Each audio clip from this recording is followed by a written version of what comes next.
మిత్రులారా నమస్తే. పరమశక్తివంతమైనటువంటి శ్రీ లలితా సహస్రనామ స్తోత్రంలో ఇవాళ 131వ శ్లోకం నుండి 135వ శ్లోకం వరకు పారాయణ చేసుకొని భావాలు తెలుసుకొని అమ్మవారి అనుగ్రహానికి పాత్రలమవుతాం. అష్టమూర్తిరజాజైత్రీ లోకయాత్రా విధాయిని ఏకాకిని భూమరూపా నిర్ద్వైతాద్వైతవర్జిత అన్నదా వసుదా వృద్ధా బ్రహ్మాత్మైక్యస్వరూపిణి బృహతి బ్రాహ్మణి బ్రాహ్మీ బ్రహ్మానందా బలిప్రియా భాషారూపా బృహస్సేనా భావా భావ వివర్జిత సుఖారాధ్యా శుభకరీ శోభనా సులభాగతి రాజరాజేశ్వరీ రాజ్యదాయిని రాజ్యవల్లభా రాజత్కృపా రాజపీఠ నివేశిత నిజాశ్రిత రాజ్యలక్ష్మీ కోశనాథా చతురంగబలేశ్వరీ సామ్రాజ్యదాయిని సత్యసంధా సాగరమేఖలా. మిత్రులారా, భావాన్ని తెలుసుకునే ప్రయత్నం చేద్దాం. అష్టమూర్తి వివిధ అష్టకముల స్వరూపం. అష్ట అంటే 8, పంచభూతాలు, సూర్యుడు, చంద్రుడు, జీవుడు, ఈ 8 స్వరూపముగా కలిగినటువంటి తల్లి, లేదా పంచేంద్రియాలు, మనస్సు, బుద్ధి, అహంకారం, ఈ 8 స్వరూపముగా కలిగినటువంటి తల్లి. అజాజైత్రి, అజ అంటే మూల ప్రకృతి లేదా మాయ. అలాంటి మూల ప్రకృతి లేదా మాయను జయించినటువంటి తల్లి. లోకయాత్రా విధాయిని, లోకములోని సకల జీవరాశులకు వారి వారి కర్మఫలానుసారం జీవితాన్ని అనుగ్రహించేటటువంటి తల్లి. ఏకాకిని, ఒకే ఒక్క తత్వమైనటువంటి స్వరూపం. భూమరూపా, అమ్మవారు ఒకే ఒక్క తత్వం అయినప్పటికీ ఇక్కడ భూమ అంటే అనేకము అని అర్థం తీసుకుంటే అనేకములైన స్వరూపాలని ధరించే తల్లి. లేదా భూమ అంటే తురీయావస్థకు సంబంధించిన స్థితి.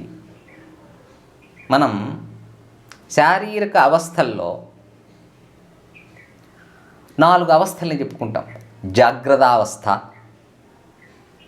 స్వప్నావస్థ, సుషుప్తావస్థ, అలాగే చివరిది తురీయావస్థ.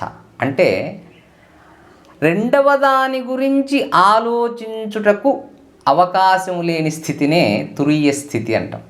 అంటే బుద్ధి ఏకోన్ముఖమై ఆత్మలో లీనమయ్యేటటువంటి స్థితి. అలాంటి స్థితి కలిగినటువంటి స్వరూపం. నిర్ద్వైత, ద్వైత భావమునకు అవకాశము లేనటువంటి స్వరూపం. ద్వైత భావము అంటే ఆత్మ వేరు, పరమాత్మ వేరు.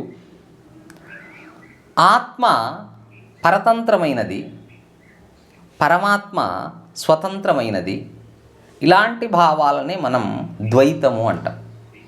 అలాంటి ద్వైత భావమునకు అవకాశము లేనటువంటిది ద్వైతవర్జిత. ఆ ద్వైత భావములను నుండి విడువబడినది అంటే అద్వైత స్వరూపము. జీవాత్మ పరమాత్మలంతా ఒకటి అనేటటువంటి అద్వైత స్వరూపమైనటువంటి తల్లి. అన్నదా, అన్నమును ప్రసాదించే స్వరూపం. వసుదా, ఇక్కడ వసు అంటే సంపద, సంపదను ప్రసాదించే తల్లి. వృద్ధా, సర్వజ్యేష్ఠురాలు, వృద్ధి కలిగినటువంటిది.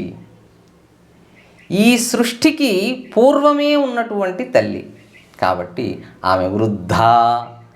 బ్రహ్మాత్మైక్యస్వరూపిణి, ఆత్మ పరమాత్మలు ఏకమైనటువంటి స్వరూపము. బృహతి, బృహత్, అన్నిటికంటే అందరికంటే పెద్దదైనటువంటి స్వరూపం.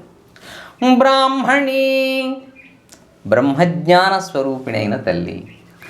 బ్రాహ్మీ, బ్రహ్మము యొక్క సృజనాత్మక శక్తి స్వరూపమైనటువంటి సరస్వతి. బ్రహ్మానంద, బ్రహ్మమే ఆనందముగా కలిగిన స్వరూపము. బలిప్రియ, సాధారణంగా మనం బలి అనే పదాన్ని జంతు బలుల్లో వాడుతూ ఉంటాం.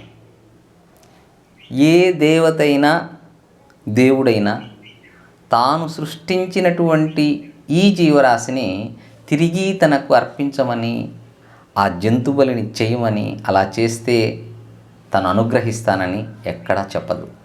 జంతు బలులు కేవలం మూఢనమ్మకాలు. మరి ఇక్కడ బలి ప్రియ, బలి అంటే భక్తితో మనం దేవతకు నివేదించేది. పత్రం, పుష్పం, ఫలం, తోయం అంటాం. భక్తితో నివేదించే ఏ ద్రవ్యమైనా ఆ ద్రవ్యము పట్ల ప్రీతి కలిగినటువంటి తల్లి. భాషారూప, సకల భాషల యొక్క స్వరూపమైన తల్లి.